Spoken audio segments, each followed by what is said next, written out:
Hi everyone and welcome back to the channel. This Wargaming terrain tutorial today. We're going to be adding fire escapes and ladders to our abandoned building that we did just the other day. Now this build is optional to that building, but it certainly adds a lot and allows the units to traverse up the side and fight from different levels. So these techniques will also come in handy for future builds, as we'll cover how to scratch build some walkways as well as ladders and handrails using some pretty basic materials. So I hope you enjoy the video. Please remember to like and subscribe if you do. If you want to support the channel further, please join my other patrons over at Patreon. I'll put a link in the description below. I really appreciate your time, guys. Thanks very much for watching, and let's get into it.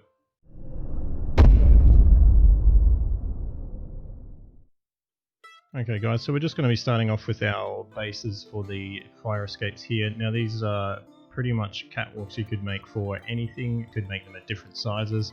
These might seem a little oversized for the building that I've got, but I wanted to make sure that I could fit units on here as they traverse up the building. Now I am making 3 here, as you can see, but I'm only going to use 2 on this building. One was more of a test piece to make sure this was going to work. What I'm doing here is just marking out 1/2 centimeter borders around this, and then just going through marking 1/2 centimeter gaps for the rows that we're going to cut out. Now the square at the top left of this piece of card here is for our ladder, so our ladder, that's the hole for our ladder to fit through.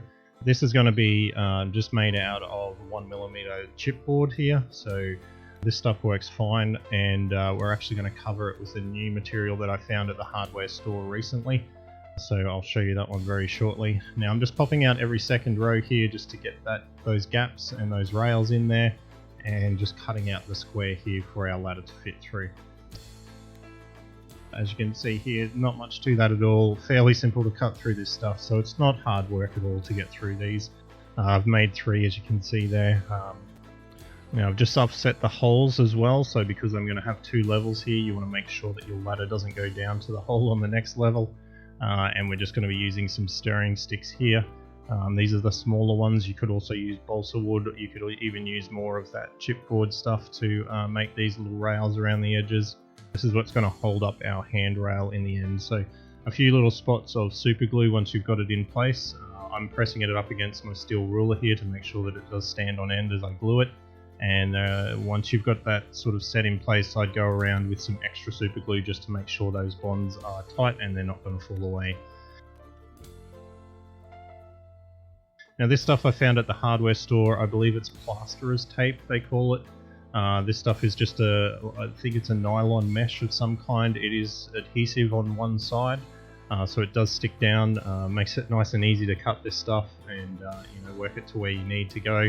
Just so happened, and this was one of those happy accidents, that this stuff was perfectly the right width for these fire escapes that I made here. So I'd probably check that before you make your fire escape to make sure that you can fit this stuff on there, or it's not too big or too small, but this just worked out perfectly, which was, like I said, a nice happy accident. Now the other thing I found at the hardware store was this plastic stuff here. It is, I believe they call it gutter guard, so it's the stuff you put in your gutter to keep the leaves out of it. There's a big roll of this you can buy for about $10–12 Australian, so this is nice and cheap, and it'll be more than enough. You can easily cut this stuff with a pair of scissors, as you can see, and what we want to do here is just cut this down, and we're going to make this into a couple of handrails. So just working out the sizing here as I cut it down. So I obviously want to make a front rail here first, and I'll show you here how I'm just going to trim this up, neaten it up a little bit.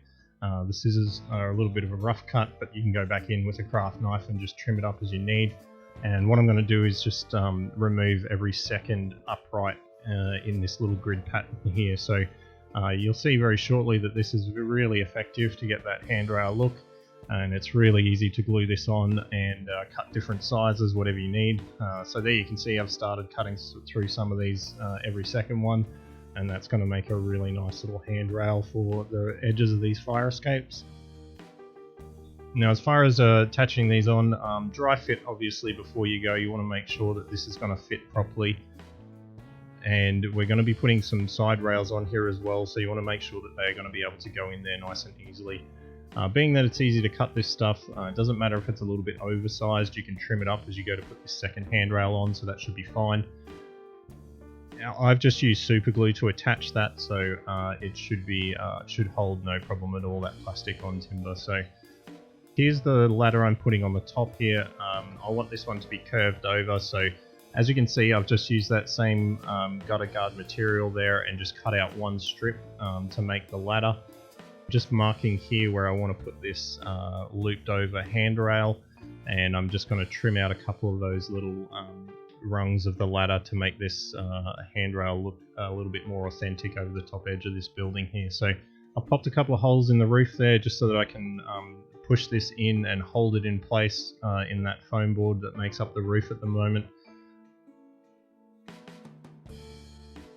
And you can see with those rungs cut out at the top, it makes a perfect little ladder for the side of our building here.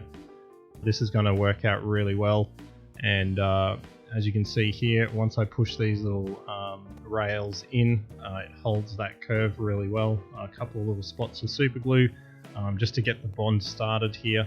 You will need to hold this down. This plastic does want to sort of go out on its own and not hold shape very well, so you will need to put a few spots of super glue here to kind of hold this in place. You can see with those fire escapes, I primed them with a black paint. You can go over and add on anything else you want to at the end of that. You can see the ladders I've made there are again just a couple of strips of that gutter guard cut down and just glued in place. This worked out really well. The only other thing I added on, I mean, this was super glued to the side of the building, and a couple little matchsticks as supports that I've put underneath there, as you can see. So I hope you enjoyed this build. A nice, really quick one. Nothing complicated about it at all. I hope you have a go at this project, and if you made the abandoned building from last week, it's a great little addition to that building. Allows you to move your units up and down. Thanks again for watching, guys. Have a good day, and I'll see you in the next video.